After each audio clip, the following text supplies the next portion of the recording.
I want to welcome you again to another Bible study.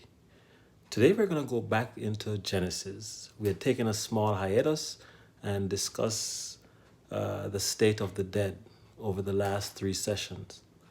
So going back now to Genesis 3, and if you remember, the last thing we left off is when the devil told Eve that if you eat of it, you will not surely die. So we're going to go back now to Genesis 3 and verse 6, and we're going to continue with our study. Again, the Bible is our text, and we're going to try to make it as relevant to our experience and what is going on.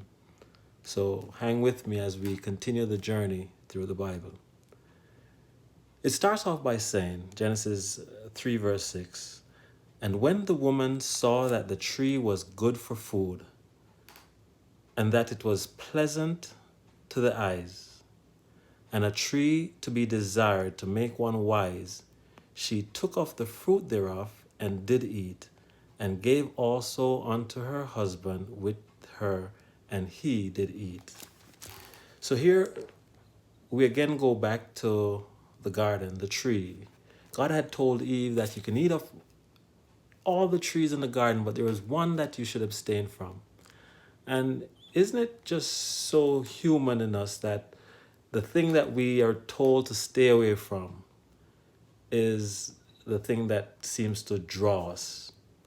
Even when we know that it's risky, even when we know that it's life-threatening, even when we know that it's really not good for us, it tends to draw us. Our desires go for that. And it starts at a young age. You tell a child, don't touch the cookie, don't eat the cookie, don't do this, don't go in the pool. And it seems like the water just draws them. That's temptation. That's the devil that actually drawing you to do what even you, when you rationalize it, when you reason about it, when you mark all the pros and cons, you realize that there's always that voice in your head drawing you to do something that when you even admit it, you know that it's not right or it's not for your benefit. So it said that Eve went and she took of the fruit and she ate it. And it says that it was pleasant to the eyes and a tree to be desired and to make one wise. And after she did it, she brought it to her husband, and he also ate it with her. Again, you get the picture of God said, you shall die. She went, she ate it, and she didn't die immediately.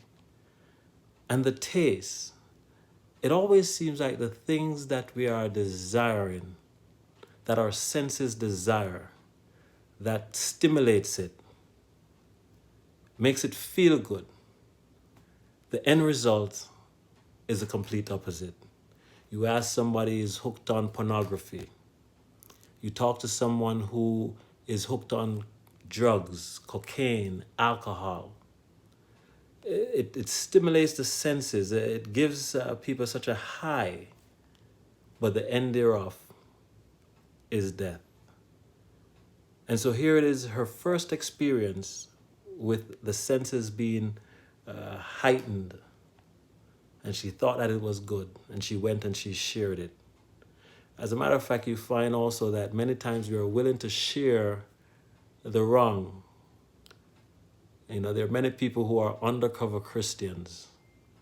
They're Christians only when it comes to the weekend and they're going to church. Other than that, Christianity is not something that they discuss.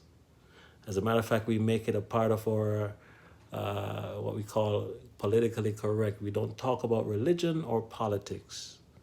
And so you don't bring your Christianity to the forefront. Verse 7, "And the eyes of them both were open, and they knew that they were naked. And they sewed fig leaves together and made themselves aprons." So after eating the fruit that they were told not to, all of a sudden that guilt came over them. All of a sudden they realized that they were naked. Prior to that, when God made man, when God made the animals, the skin was the covering. there was no nakedness. And even up to now, when we look, we are the only ones that tend to need outer garments. The fish don't ask for anything more than its scales. The animals, the sheep doesn't ask for anything more than its fur. The dog, the elephant, everything keeps the garment that it was made with, except for humans. We felt naked. So it is when we get ourselves entangled with certain things. The moment we do it, that guilt comes over us to the point where it makes it difficult to look another in the eye because you feel as if everybody knows what is it that you did that you should not have done. You go down to the wrong place. You are involved with someone who you're not married with. And during the moment of experience, it feels good. But as soon as it finishes, you feel naked. So it says they felt naked in verse 7, and they sewed fig leaves together and made themselves aprons. And they heard the voice of the Lord God walking in the garden in the cool of the day. And Adam and his wife hid themselves from the presence of the Lord amongst the trees of the garden. Here you get the picture that God created earth. He made man in his image. And from this statement, at the cool of the day, you get a picture of God, the Almighty, the Creator. He would come down and he would commune, he would fellowship with his creation. So as usual here it is that he came to the garden and he calls for Adam, or he calls for Eve. It says that they heard the voice of the Lord walking in the garden, and they hid themselves from the presence of the Lord amongst the tree. Verse 9, and the Lord God called unto Adam and said unto him, Where art thou? It was unusual for God to come and Adam wouldn't run to him. You know, so it is when we are doing what's right. When we're living on my cousin would say, the up and up. When you have nothing to hide. Then the ones who are in authority, whether it be your parents who have told you not to do something, whether it be the police who under normal circumstances are upholding the law, anyone in authority, when you see them, especially when there is a relationship that's built up, you run to them. But here the Lord was calling, Where art thou? Quite unusual. By now you would have been here. And Adam said, I heard thy voice in the garden, and I was afraid, because I was naked, and I hid myself. So after sin, eating of the fruit that God had commanded them not to, that guilt came upon them. They felt guilty. They felt naked. They saw their sinful acts, and they saw their disobedience. And it said they hid themselves. They sewed garments to cover. And we still continue to do this. You realize that every time one sins, they will do something to try to cover up their sins. Maybe if no one knows.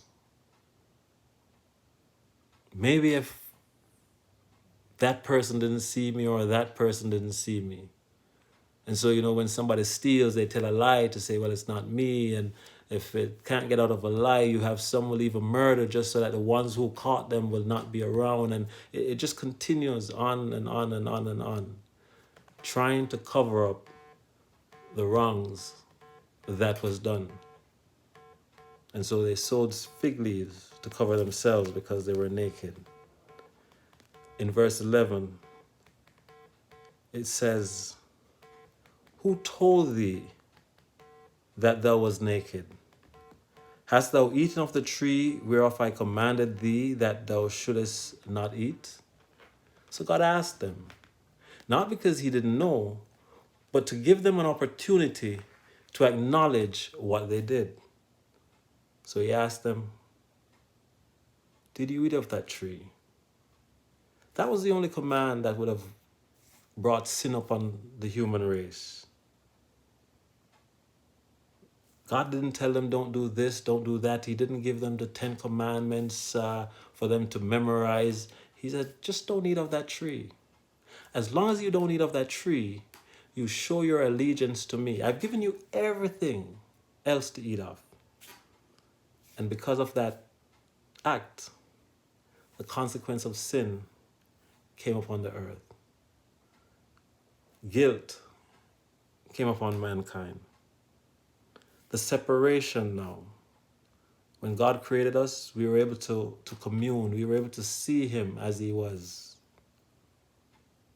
We were perfect. But because of that act, we became naked. We'll start off again as you consider these things in Genesis 3, verse 12. For now, enjoy, and again, I'll see you next time.